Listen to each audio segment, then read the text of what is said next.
Ito na ang daan mga kababayan. Ayan, dahil nag-shortcut po kami. Doon kami dumaan sa ila Nanay Lorna. Ito po yung dinadaanan namin dati. Yung ginawa pa namin yung bahay ni Nanay Lorna.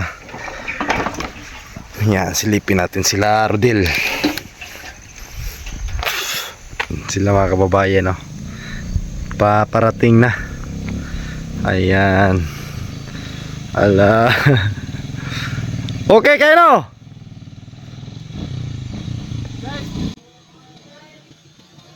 Oh, lupad guys. Oh.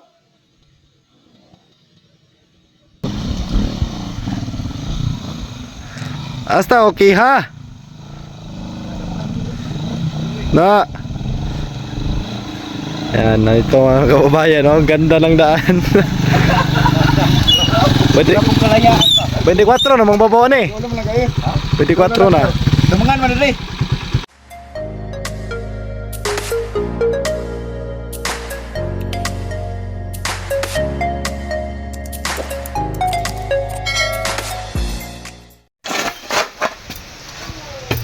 Magandang hapon po sa ating lahat mga kababayan kung tunay dyan. Nandito na po na pala kami sa Kiambao. Dito sa bahay ni Kuya Jimboy mga kababayan. Sinimula na namin yung bahay niya ngayong araw ng Martes. Ayan mga kababayan. At ito na mga kababayan, natapos namin nalagyan ng butterboard at nakapag-layout na din kami. Ayan o. Ito po yung mga tansi mga kababayan. Bali yung sukat ng bahay ni Kuya Jimboy mga kababayan is ano lang, 14 by 12 feet. Ayun, dahil masikip po yung lupa mga kababayan at hindi na tayo makapag-adjust doon dahil hindi na sa kanila yun. Ayan, at yun lang po ang nakaya ng kanyang bahay. At may isang kwarto at may ano na mga kababayan, sala ito. Ito yung maging sala niya ito. Hanggang dito sa may tansi at yung tansi doon sa gilid. At ito yung magiging kwarto ng bahay ni Kuya Jimboy mga kababayan. Ayan. Balik kadikit lang po ito sa kanyang kapatid. Ayan po sa kanyang kapatid oh. At ayan si Kuya Jimboy. Ayan.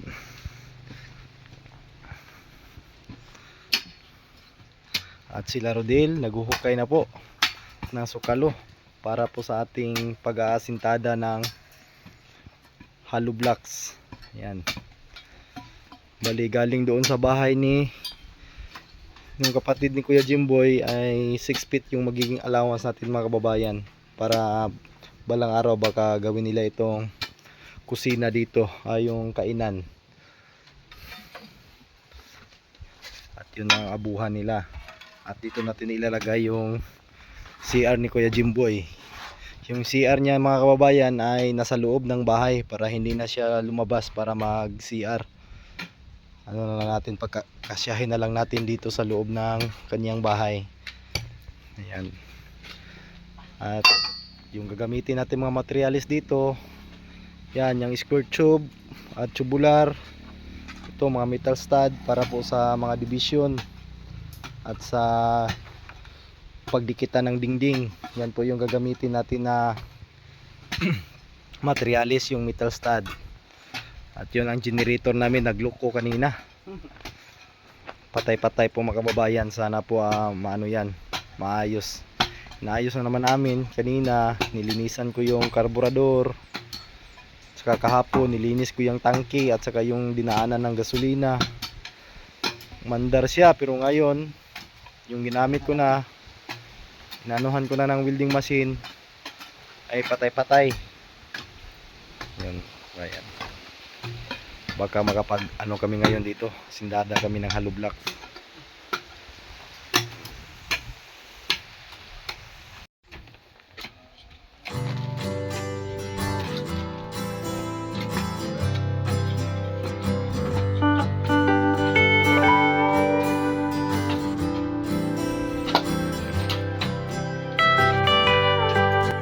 Ayan mga kababayan, no?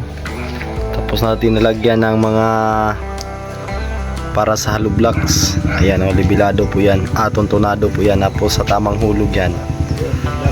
Ayan o. At ito na po yung mga tansi mga kababayan, na guide po yan para sa pag-asintada ng hollow blocks. At uuwi na po kami kasi hapon na po dito mga kababayan, malayo pa yung amin. Ayan, bukas naman ulit. Kulang pa yan ng ano mga kababayan, kulang pa yan sa lalim. Ayan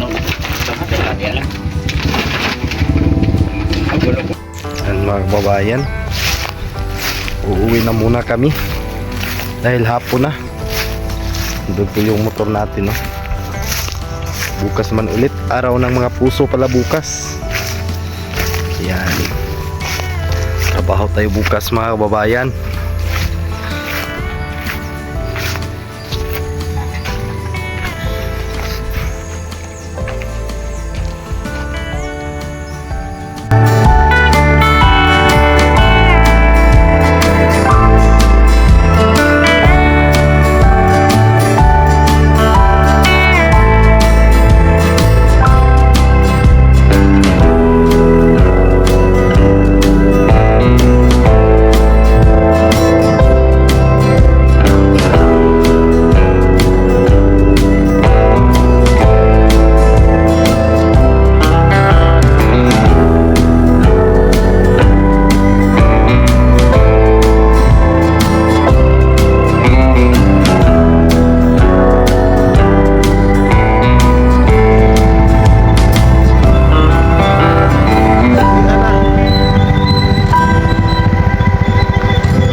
Dito po kami dadaan ngayon sa bahay nila Nanay Lurna dahil mas shortcut dito mga kababayan.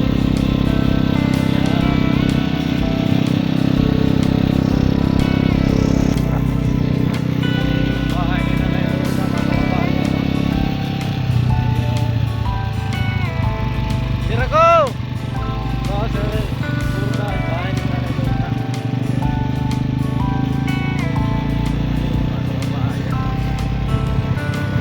Ayun na, mahiligwat.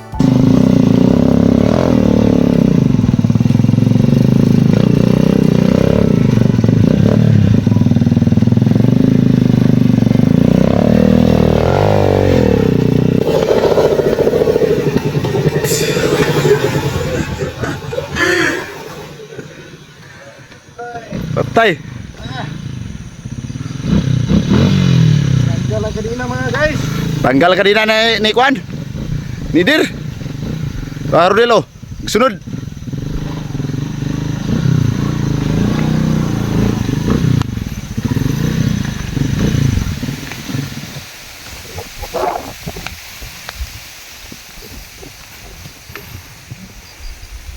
Tanggal oy. Naulungot na, naulungot. Para sini guys oh.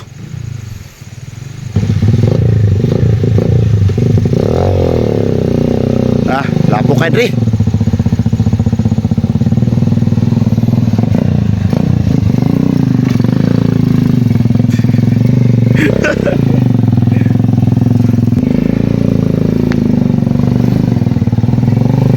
Supay kanal guys. Oh, atras na guys, atras. Atras na naman. Rodelo.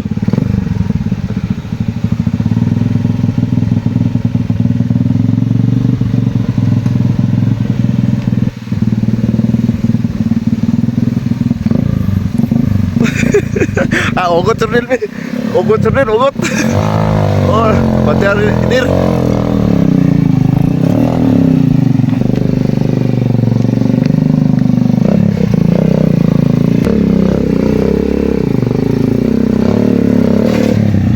Oh, tanggal na po kanina guys. Tanggal na po. Oh, Rodilo, kamang-kamang.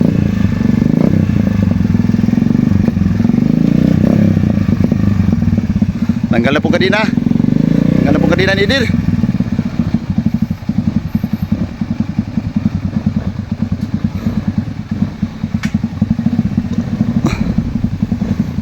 Rodilo nagsunod. Giaswat ng bila kay. Giaswat ng bila. Nakakat-kat yung motor. Op. Di na masubay kanal kay di na masayad ang tiyan sa motor.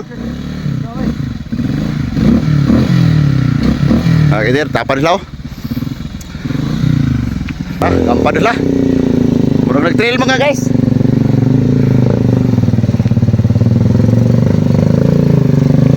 Sige sa ngagi guys. Ay, Karolil, gaswat ng ulo. Gwapo. Karolil, biyan. Keluar sa rear. Ano man sa Karolil, Sean? Naguna na si Dir eh. Oh, Rodil, tara. Biyan.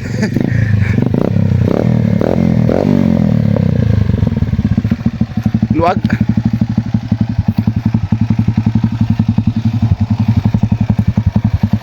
Yung break.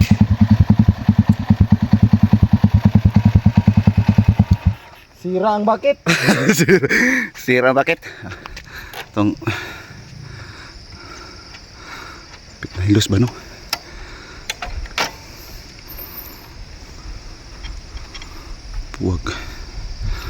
Puwag dalan dire. Basa di ay. Aswatan niya ang ulo sa motor. Basa dito, lisod dito eh.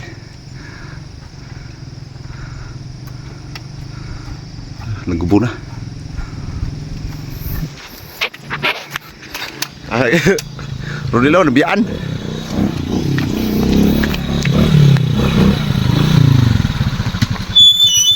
Basa na dalan. Oh, Ayan mga kababayan, no? Nandito na po kami sa baryo, sa lugar nila Maylin. Ayan, yung bahay nila nandun sa itaas. Doon. Dito po kami dumaan kasi malapit lang ito dito. Yan mga kababayan, no? Yan dyan, yung mga parang nakikita nyong kalsada dyan. Dyan kami sana dadaan. Ayan, no? Yan ang Pakibato. Ayun. Yan.